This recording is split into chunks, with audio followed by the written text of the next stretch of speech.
So madalas pagka sa online, marami tayong like for me, na-encounter ko ito. So when I go to different Facebook pages, Facebook groups, marami diyan makikita mo mga interested about getting a life insurance plan.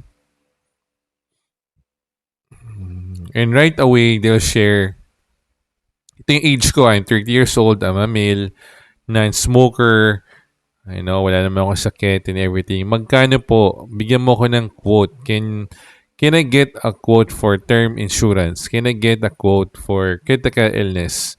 And then ilalagay nila yung mga details that I mentioned earlier. So yan yung madalas makikita natin online sa mga Facebook groups. Even if, kunyari, you have your own Facebook page, they'll message you as an agent and hihingi sila ng quote, no? Kadalasan yan yung nangyayari. So, first things first, I'm not saying anything na hindi naman siya mali and hindi rin siya masama. No, actually, it's really good because people are getting more interested in buying life insurance. People are more interested of knowing what their options are. No, so it's a closer step towards you know the Philippines becoming more open to life insurance. But here's the thing, it could be better. May mas magandang paraan pa dyan. Kasi what happens, we have to understand as a client, also as an agent, na hindi siya tulad ng pagbili ng gamot or pagbili ng grocery item. Like, anytime, pwede tayong pumunta sa tindahan, gusto natin ng, for example, ng gatas, right away, nakita natin yung presyo sa shelf, sa rack. Itong specific na gatas, na brand, na size na gusto natin. Anytime, we can pick it up from the shelf and then right away, meron ding alam na natin kung magkano ito. It's totally different naman when it comes to life insurance, no? Kasi here, what we try to do or the best thing we do as your agent, as your consultant is really first understand what your situation is. Ano nga ba yung age mo? Ano nga ba yung trabaho mo? Ano nga ba yung mga medical history mo? And aside from that, those are the basis pa lang. Ano nga ba yung life stage mo? Are you single? Are you married? Are you towards your middle life? Are you towards closer to your retirement? Are you already in your retirement age? And aside from that, no, ano ba yung mga priorities natin?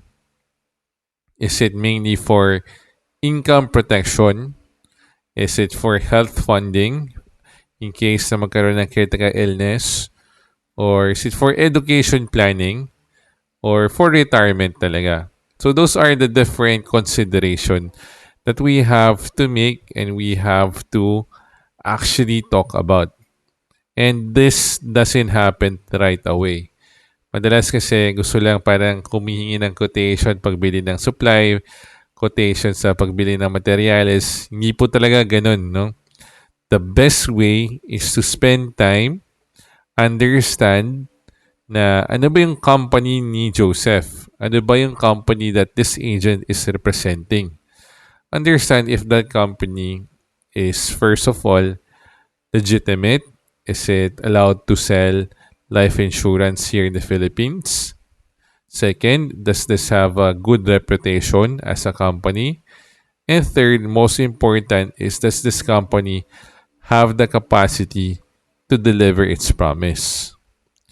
So talking about the company, yan yung mga three things that you always want to look for or understand. Let's talk about the plan. Sa plano naman, the life insurance policy itself, number one consideration is ano ba yung budget natin? Does it match our budget? Kasi we don't want to buy an insurance and then later on, di pala natin kaya i-sustain or bayaran. Number two, ito ba talaga yung mga benefits, coverages that I'm looking for? Or ito ba talaga yung mga benefits and coverages na kailangan ko? And number three,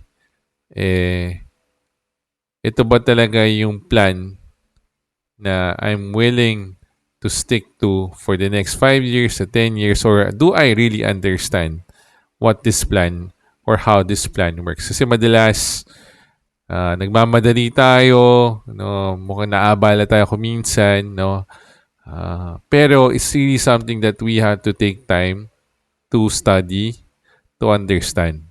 Especially if we're gonna pay it for the next 10 years, for the next 5 years.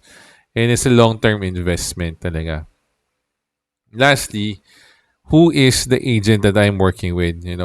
Here we're gonna have a working relationship.